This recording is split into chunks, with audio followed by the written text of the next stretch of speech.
ہمارے جو خاندان کے سربراہ ہیں طاہر زمان قاہرہ صاحب، اور ہمارے اس وقت نائب صدر تھے پنجاب کے ملک مشتاق صاحب، آج بھی حیات ہیں، قصبے کے رہائشی ہیں، وہ بی بی شہید کو ملے. ان دونوں نے بی بی کو ریکویسٹ کی کہ جی ہمیں وہاں پہ سیوریج کا نظام چاہیے. تو غالباً تب تقریباً 12 یا 13 کروڑ روپے کے سیوریج کے لیے فنڈ، اس زمانے کا 13 کروڑ 93 کی میں بات کر دیا گیا، اور اس شہر میں ایک سیوریج ڈلا. پھر ایک لمبا عرصہ گیپ آیا، اور اس کے غالباً 20 سال بعد 2012 میں جو سروس روڈ آج آپ سب یوز کرتے ہیں، یہ سروس روڈ بنی، اور اس کے ساتھ اس کا سیوریج ڈلا. یہ 2 ٹینیوروں کا ہے. کسی اور مخالف، چاہے وہ کلیوال گروپ ہے، چاہے وہ بدر گروپ ہے، چاہے وہ جعفر صاحب آئے، آج نصیر صاحب آ گئے ہیں، آج مدد شاہ صاحب آ گئے ہیں، اس سے پہلے دیونا گروپ یہاں پہ رہ چکا ہے. ان میں سے کوئی ایک بندہ لا کے بتا دے وہ 1 روپیہ سیوریج کے لیے شہر کے لیے لے کر آیا ہوگا. اب میں ایک چھوٹی سی مثال دیتا ہوں. آپ کا ایک کمرہ ہے، اس کمرے کو آپ نے بنا دیا. اگر میں اس کمرے کی صفائی نہیں کرتا، میں اس کمرے کی دیکھ بھال نہیں کرتا، میں اس کمرے کے اوپر مزید پیسہ نہیں لگاتا، آپ مجھے بتائیں 7 ماہ بعد اس کمرے میں داخل ہوں گے تو اس کمرے کا کیا حال ہوگا؟ ٹھیک ہے جی. اور میرا خاندان 2013 کے بعد الیکشن نہیں جیتا. ہم 18 میں بھی ہارے، 13 میں بھی ہارے، اور اب تو میرے حال میں بولنے کی ضرورت نہیں. کیا ہوا؟ آپشن ہوا، 47 آ گئے کہیں سے. تو یہ گلہ ہمارے سے اگر بنتا ہے یقیناً ہم جواب دیں، لیکن ہمارے سوال کا جواب دیں کہ ہمارے علاوہ کوئی فنڈ لے کر آیا اربوں روپیہ اس کے لیے؟ کیا کسی اور کو یہ سوچ تھی؟ اور میں اس میں آپ کو 2 چیزیں اور بتا دوں. 2005 دیکھیں، تحصیل کے اندر جب آپ وزیر اعلیٰ کو، یا جب آپ چیئرمین ہوتے ہیں یا M N A M P, جب بھی آپ کسی ہائر اتھارٹی یعنی وزیر اعلیٰ کو، سیکرٹری کو، وزیر بلدیات کو کوئی خط لکھتے ہیں نا، وہ ایک آفیشیل خط ہوتا ہے، وہ ریکارڈ میں موجود ہوتا ہے. جب میرے والد صاحب ندیم اصغر قاہرہ صاحب تحصیل ناظم تھے، انہوں نے 2005 کے ٹرنیور میں جب دوسری دوبار آئے تو 2005 میں اس وقت کے وزیر اعلیٰ پرویز الہی صاحب کو ایک خط لکھا تھا کہ آنے والے دور میں لالا موسیٰ شہر، گجرات شہر اور اس کے گرد و نواح کے علاقوں میں آپ بہت زیادہ ایک نکاسی آپ کا مسئلہ دیکھیں گے. لہٰذا پلیز میری ریکویسٹ پہ بھمبر کی طرف نالے نکالے جائیں اور جتنا پانی ہے اس کو ادھر ڈمپ کیا جائے. لیکن یقیناً اس وقت ان کے ساتھ ہماری مخالفت تھی. ہم پیپلز پارٹی سے تھے، تحصیل ناظم بنے، ایم این اے بنے، ایم پی اے بنے.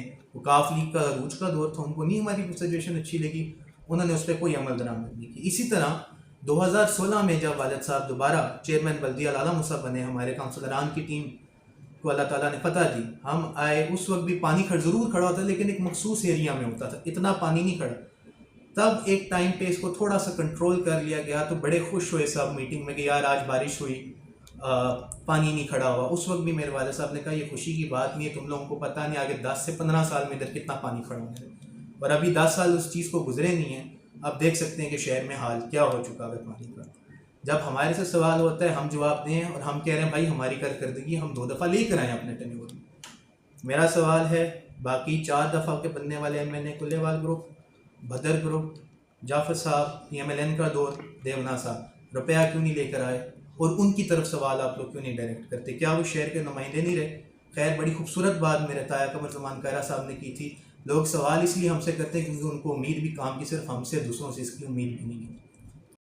NH65 اور PP33 کے لیے سنا کچھ بڑے فنڈز لے کے آئے ہیں، ان کا مصرف کیا ہوگا؟ جی تقریباً الحمدللہ 70 کروڑ کے فنڈ ہم لے کر آئے ہیں.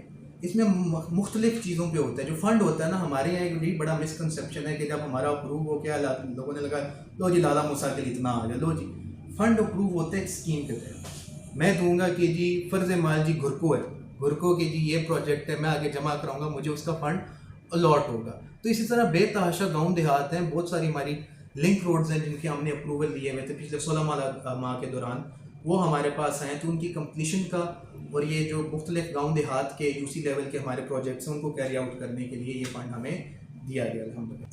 اچھا، ہمارے معتبر ذرائع کے مطابق کہ آپ اس علاقے کے لیے کافی ساری برانچ سڑکوں کے لیے جو ہے فکر مند بھی ہیں، اور آپ ان کے پاس کو پروگرام بھی ہے، آپ کے پاس فنڈز بھی ہیں. تو کیا ہمارے دیکھنے والوں کو آپ یہ بتا سکتے ہیں کہ کون کون سی برانچ لائنیں جو ہے وہ پائپ لائن میں ہیں جن کو آپ پائے تکمیل تک بنانے کے لیے، ان کی مرمت کے لیے، ان کے اثر و تعمیر کے لیے آپ کے پاس کیا پلان ہے؟ لیکن جیسے کہ میں نے عرض کیا کہ یہ کلیکٹیو فنڈ ہوتا ہے. اس میں اگر ایک ایریا کو اسپیسیفک پن پوائنٹ کروں تو وہ دوسرے ایریا کے ساتھ زیادتی ہو جاتی ہے. اس میں ڈھیر ساری 3-4 ہماری پائپ لائن میں تھیں، جس میں سے 2-3 جیسے کہ ٹی بی چاند کی ایک لنک روڈ ہے، بلیسنا والا کام ہو رہا ہے، ہمارے پسوالی کے اندر کام ہوا ہے, چکوڑی شیر غازی میں کام جا رہا ہے, بلوٹ مختوم جو ہے ہمارا کام ہو رہا ہے. تو بے چارہ لوگوں میں ہو رہا ہے, اس میں گلیاں نالیاں بھی ہیں, اس میں گاؤں دیہات کے ڈیولپمنٹل فنڈ بھی ہے, ان کے بائی پاس بھی ہیں, لنک روڈ بھی ہیں. تو یہ آپ کو ود پیسج آف ٹائم الحمدللہ, یہ ابھی بارشوں کی وجہ سے تھوڑا ہمارا ڈیلے آ گیا, نہیں تو بائی دا نیکسٹ ویک, اگلے ہفتے تک آپ کو اللہ خیر کرے, آپ کو ان چیزوں کے اوپر ڈیولپمنٹ باقاعدہ آن گراؤنڈ نظر ہے. جس وقت جو لوگ آپ کو دیکھ رہے ہیں ان کے نام ایک محبت بھرا پیغام. میرا محبت بڑا پیغام یہی ہوگا, جس چیز کو میں پروموٹ بھی کرتا ہوں, کہ ہم بہت مشکل دور سے گزر رہے ہیں. کوئی بھی انسان ہے, چاہے وہ انڈسٹریلسٹ ہے, چاہے وہ ایک کام کرنے والا ہے, چاہے کوئی بھی ہے, جو کوئی اپنا حق حلال سے کام کر رہا ہے, اس کے لیے یہ دور کوئی آسان دور نہیں, انتہائی مشکل دور گزر رہا ہے. اس کے اندر فرسٹریشن بھی بہت زیادہ ہو چکی ہوئی ہے, اور ہماری قوم کے اندر کلیکٹیولی ایک عدم برداشت بہت زیادہ ہو چکی ہے, اور اس عدم برداشت کا نتیجہ یہ نکل رہا ہے کہ چھوٹے بڑے کا ایک ادب ختم ہوتا جا رہا ہے.